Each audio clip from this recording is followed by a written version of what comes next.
Hello guys. So kanina nakapag-deliver tayo ng order sa atin na 5 pieces na Brahma. So dito sa kulungan to may natitira pa tayong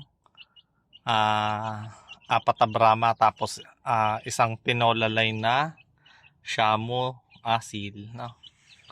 Okay. So may papakilala pala ako sa inyo na bago nating kapamilya na manok. Dito tayo sa kabilang kulungan. Yan, ito. Yan. Okay, yan. Jersey Giant, isang black Jersey Giant at blue na Jersey Giant. So dalawa, kulang pa to ng tatlo. Pinangako ng ating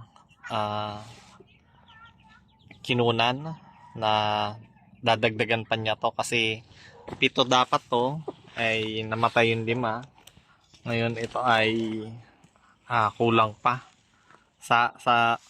Sabi niya dadagdagan pa niya ng 3 pa na malalaki na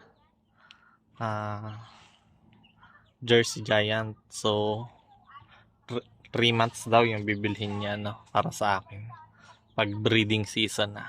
So excited na ako makapag-breed nito para maparami na natin.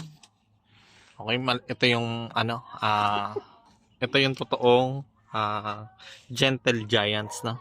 Yan. Kita nyo naman, 4 months pa lang.